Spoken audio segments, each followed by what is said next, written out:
परोपकार ही यज्ञ में जीवन है। हमारे परम पूज्य गुरुदेव ने दृष्टांत के माध्यम से बहुत अच्छा समझाया। पूज्य और कहते हैं, एक फकीर था, जंगल में कुटिया में रहता था। कुटी इतनी छोटी थी कि वो अकेले उसमें लेट सकता था। एक रात घनघोर वर्षा हुई। एक व्यक्ति भीगता हुआ आया, बोला, बाबा मुझे भी बरसात में यहाँ आश्रय मिल सकता है। फकीर बोला, क्यों नहीं, मैं इस कुटिया में अकेले लेट सकता हूँ और हम दोनों बैठ कर आराम से रात काट सकते हैं। कुछ देर बाद एक व्यक्ति और आया, उसने सिर छिपाने की जगह मांगी। फकीर ने कहा, आओ भाई आओ, अभी दो ही बैठ सकते हैं, लेकिन हम तीनों खड़े होकर आराम से रात काट सकते हैं। यज्ञ का सच्चा दर्शन यही, स्वयं कष्ट उठाकर दूसरों को सुख में अपना सुख देवे। सर्वे भव सुखना।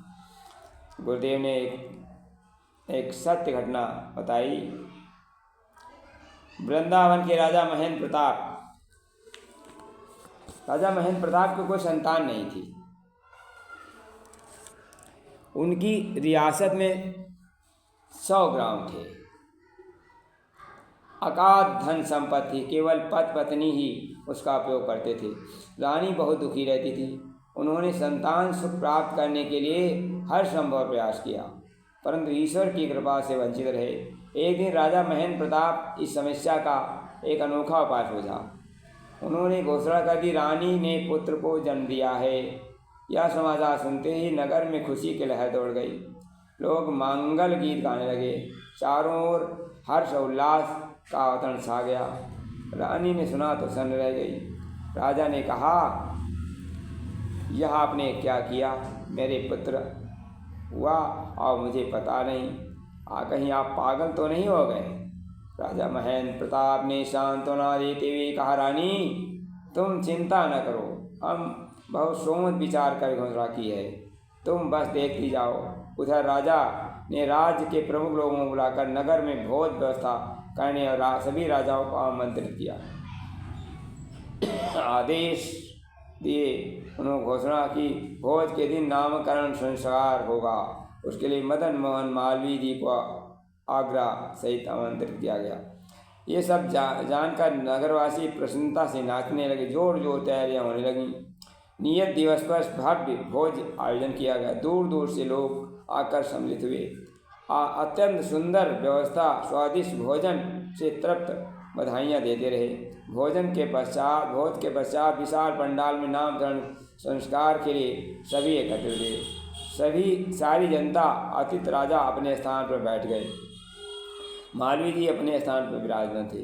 राजा महेंद्र प्रताप भीतर गए, रानी को पंडाल में चलने को कहा। रानी ने घबरा कर, महाराज आप क्या कर रहे हैं? क्या सबके सामने मुझे दुखी है उनकी हंसी उड़ाना चाहते हैं? महेंद्र प्रताप ने रानी की बात की पर ध्यान नहीं दिया और स्वयं ही अपने कंधे पर डाले दुपट्टे से रानी की साड़ी में गांठ बांधी और उनको साथ लेकर पंडाल में आ गए। देख कर सारी प्रजा जय जयकार करने लगी, पर तभी यह देखकर कि रानी के गोद में बच्चा तो है नहीं, सभी लोग सन्न रह गए। किसी ने तभी जवान से कहा, रानी बच्चा को गोद में क्यों ना नौकरानी ला रही होगी।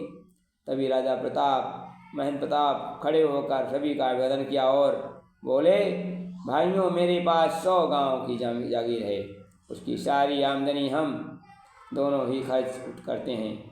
अब हमने निर्णय किया है, केवल 1 गांव की आय अपने प्रयोग में लेंगे, शेष 99 गांव की आय यहाँ एक विद्यालय खोला जाएगा, जिसमें गरीब बच्चों को पढ़ने की व्यवस्था होगी, उनके रहने खाने का, किताबों का सारा प्रबंध होगा, वे सब हमारे बच्चे होंगे। राजा की ऐसी अप्रत्याशित घोषणा सुनकर सभी उपस्थित लोगों की आंखों में आंसू धारा बहने लगी।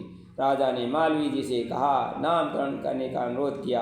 मालवीय जी की भी आंसू नहीं रोक पाए। वे बोले, राजन जिन गरीब बच्चों के लिए आपका इतना असीम प्रेम है, वे इस विद्यालय के नाम पर प्रेम विद्यालय रखते हैं। उस विद्यालय में जो बच्चे पढ़ते हैं, राजा रानी वहाँ पहुँचने पर वे सगी औलाद की तरह उनसे निपट जाते थे। आज भी वह विद्यालय प्रेम महाविद्यालय मथुरा वृंदावन मार्ग स्थित है, जो राजा महेंद्र प्रताप के त्याग और बलिदान कि यज्ञी भावना का स्वर्णिम उदाहरण है। ऐसे उदाहरण धन्य राजा महेंद्र प्रताप जी। ऐसे हम दानवीर को हम सत्संग मन है।